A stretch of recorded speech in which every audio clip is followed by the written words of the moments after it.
আসসালামু আলাইকুম। বলেন তো এটা কি? যারা গ্রামের ছেলেমেয়ে তারা অবশ্যই চিনতে পেরেছেন এই জিনিসটা কি। এইটা হচ্ছে তালের শাঁস। আর তালের শাঁস কি কখনো দুধ দিয়ে রান্না করে খেয়ে দেখছেন? যে তালের শাঁস দুধ দিয়ে রান্না করে খেলে কেমন মজা লাগে? আর বলেন তো এই তালের শাঁস দেখে কার কার ছোটবেলার কথা মনে পড়ে গেল? যারা গ্রামের ছেলেমেয়ে তারা অবশ্যই এই তালের শাঁসটা খুবই পছন্দ করেন। আজকে আপনাদেরকে আমি দেখাবো যে তালের শাঁস দুধ দিয়ে কিভাবে রান্না করতে হয়। এইটা কিন্তু খুব মজাদার একটা রেসিপি এবং অনেক টেস্টি। প্রথমে এই তালের শাঁসটা একটা একটা করে সেঁকে নিতে হবে। নিচে বাদামি রং হয়ে গেলে ওপর পাটটাও বাদামি রং করে সেঁকে নিতে হবে। এই তালের শাঁসটা সেঁকার পর একটা সুন্দর ফ্লেভার আসে, আর সেই ফ্লেভারটাতে পুরা বাড়ি একদম মৌ মৌ করে। এইভাবেই সব শাঁসগুলো একটা একটা করে সবগুলো সেঁকে নেবেন।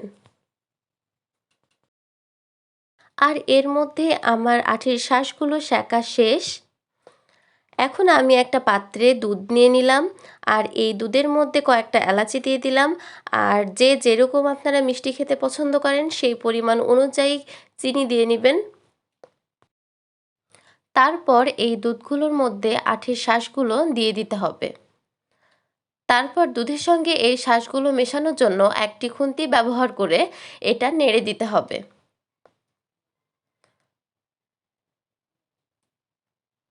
তারপর একটা ঢাকনা দিয়ে এটা ঢেকে দিতে হবে, যেন শাঁসগুলো খুব তাড়াতাড়ি সেদ্ধ হয়ে যায়। এরপর দেখেন আমার শাঁসগুলো রান্না করা প্রায় শেষ, কারণ আমার শাঁসগুলো সেদ্ধ হয়ে গিয়েছে। আর আপনারা বুঝবেন যে শাঁসগুলোর ভেতরে যদি দুধগুলো চলে যায় তাহলে বুঝতে পারবেন যে শাঁসগুলো সেদ্ধ হয়ে গিয়েছে। এরপরে সেই ঢাকনাটা দিয়ে আবার ঢেকে চুলাটা বন্ধ করে ঠান্ডা করতে হবে। এরপর পরিবেশন করে দেখেন কি পরিমাণ জুসি হয়েছে, শাঁসগুলোর ভেতরে দুধ সুন্দরভাবে চলে গিয়েছে। আজকে এ পর্যন্তই। আল্লাহ হাফেজ।